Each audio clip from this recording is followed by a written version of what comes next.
Video. Now in today's video, we are going to do our usual weekly market breakdown. We're going to look at the dollar index, the NASDAQ, US30, SNP500, as well as gold and the German 30 index there as well.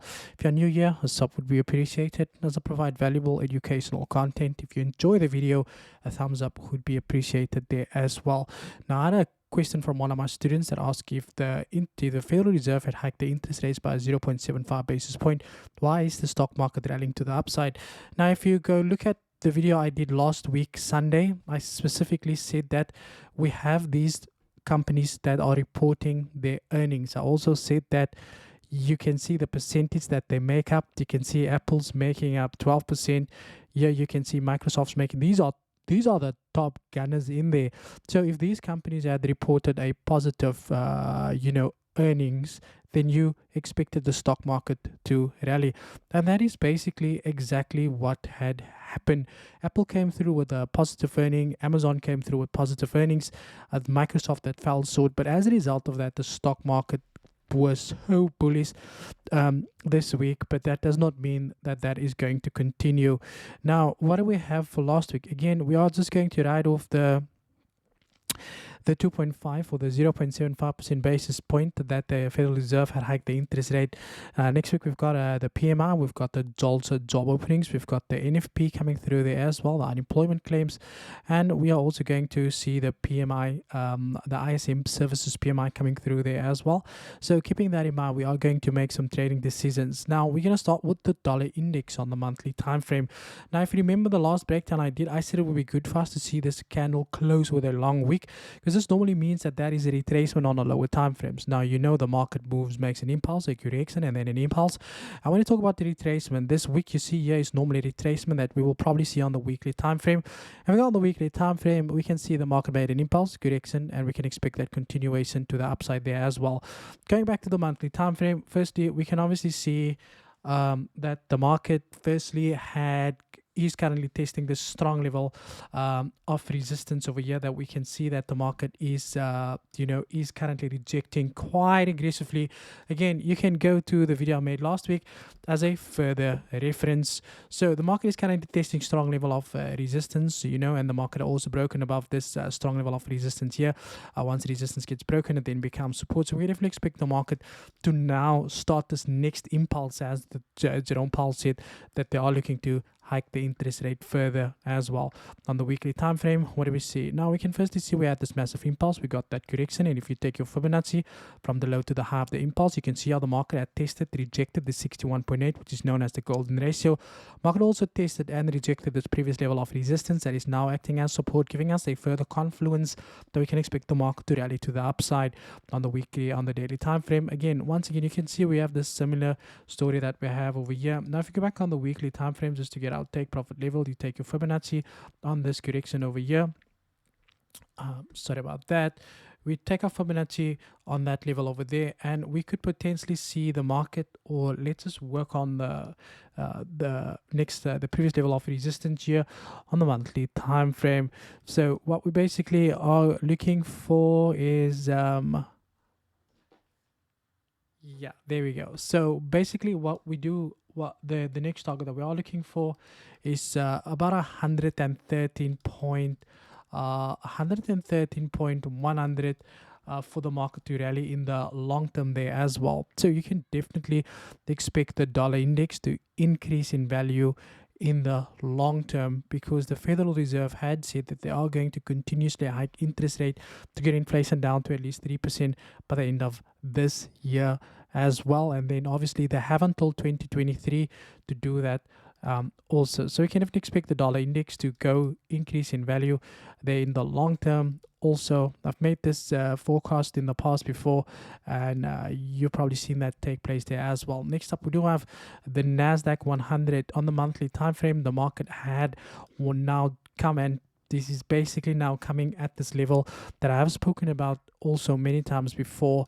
What we can see now is the market had also broken above this level of resistance, came back, tested as support, did not hold. Resistance did not hold. All of that resistance is once again as support. Now, the difference between a swing trader and a day trader is that people normally react to the short term of the market. I'm not here to react to the short term of the market, but because I've got people who follows me and follows what I do, I always look for short term opportunities in the market.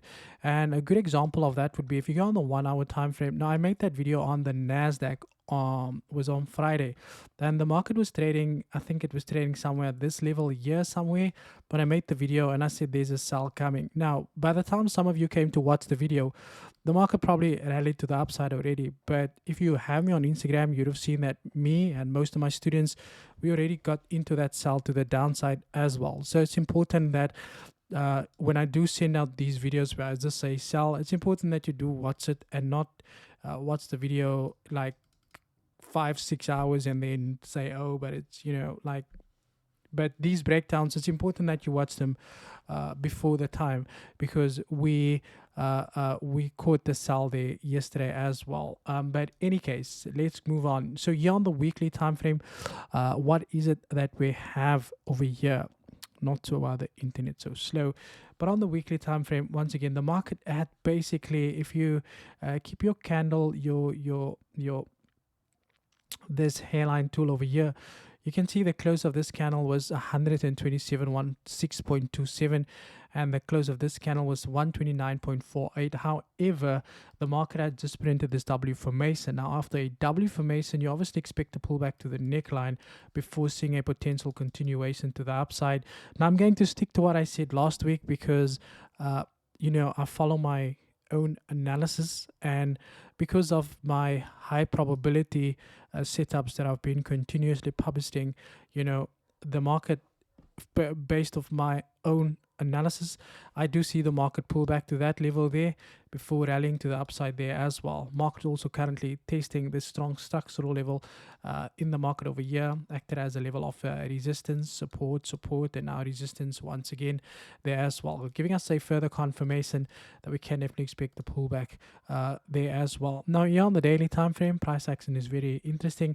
We can see how the market had printed this equal high. Now, some people might go, yes, but the candle had closed, excuse me, but the candle had closed above that. Then we can go to a few levels in the market where the market had also broke below that and then came back up, created to create more a bullish structure. And this over here is just, it's basically how you confuse retail traders, because retail traders will always be retail traders, including myself. So we do have this massive impulse. After an impulse, you expect a correction, taking off Fibonacci from the high to the low. Again, we still have that 0.382 pullback that we expect the market to pull back to. We now have a 0.50% pullback that we can expect, that we could potentially see the market also come and hit. So my bias on this is still bearish. If the market momentum shifts, then I'll change my bias on that. But based on where I'm sitting now, I'm still bearish on the NASDAQ for the long term and short term. Next up, we do have the Dow Jones. Next on the Dow Jones on the monthly time frame, printed this candle over here. Now I just want to zoom in for you guys to see over here. This is a nice impulse. After an impulse, you expect a correction. And if you take your Fibonacci from the high to the low of the impulse, you can see that the Dow Jones is now approaching the 61.8 Fibonacci, but we're also coming very close to, or we are basically at this structural area, because this is where the market printed these 2 wicks. Then normally this whole area is acting as a structural level currently in the market here as well. But we can see the Dow Jones slightly increase in value before that continuation to the downside. Now, if you remembered in the past, I always say that the market prints a level of resistance, tested it as support held, and I told you guys that you can expect the move to the upside to at least the 0.382 there as well. Now on the weekly time frame, what do we see? Now on the weekly time frame, we can see how the market had also, excuse me about that, my good friends. We can see how the market printed this massive impulse, and after an impulse, you obviously expect a correction. The market is also currently testing strong level of support that was once acting as a resistance, and you can see the market had done the same thing that I just spoken about on the NASDAQ. Market broke above, broke above this level of support that was resistance, pretended like it rejected, and the next candle just took a dump to the downside. Now we could potentially see a similar type of price action in here as well. But if you take your Fibonacci over here from the low to the high, you can see that we do have a 61.8 pullback that's lining up perfectly with the structure here as well. Now, I'm going to say this again. As traders, we have to be reactive and not predictive, and you have to learn to adapt to the ever-changing market environment. Now, if the market does not start the pullback from where it is now, then we can expect the market to pull back to continue slightly higher before continuing that move to the downside. In doing so, the market would then complete this W formation at the right leg before the market come back and test the previous level of resistance that is now acting as support at the neckline. Ooh, let me go back there. Then here on the daily time frame for the US30, this is basically what I was referring to. But if you go on the daily time frame, you can see that we've got similar price action to the ones that we are going to get on the SNP500, but also we have this level of resistance over here that the market had printed, and the market is also testing this structural level that it had broken out of, giving us a further confirmation that we can expect the market to move to the downside. Now, again, as traders, we have to be reactive and you know, adapt to the ever-changing market environment.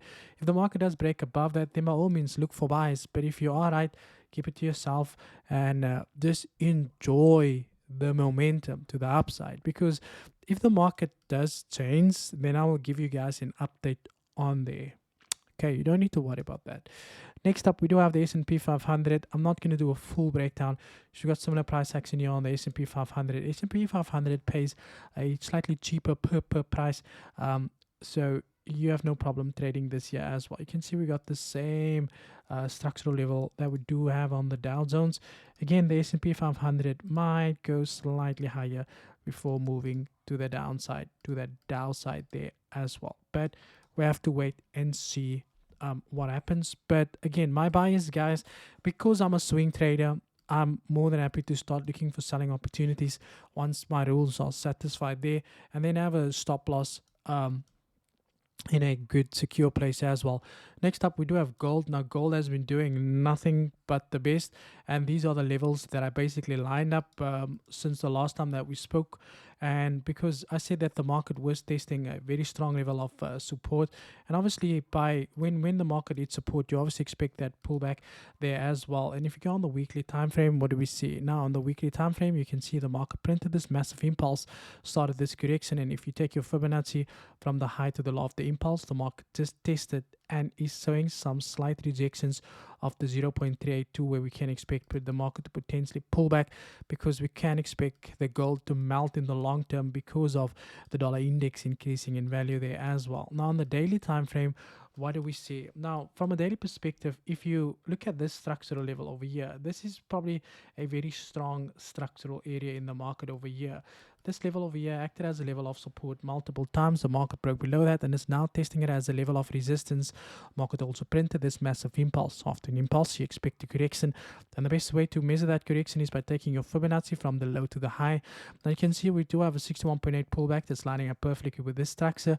We do have the 0.382 pullback that's lining up perfectly with this structure, confirming to us that we can expect the gold to start the meltdown as of Monday to the downside there as well. And we had so much fun with gold also. Next up, we do have the GER30 index. Now I'm going to go straight on the daily time frame, because if you do remember, when I did the breakdown, I said this market was stuck in a consolidation phase. Now, the best way to trade this is to wait for the market to break out, and that is exactly what the market had given us now. We have this massive impulse after the breakout. If you take your Fibonacci from the low to the high, you can see we do have a 0.382 pullback there as well. But because we have this next line of structure that's sitting here at this level, we can expect the market to slightly increase in value before pulling back to the 0.382 and then potentially start that continuation to the upside. Now, thank you for your time. That's all from my side. Enjoy your weekend, and as always, cheers for years.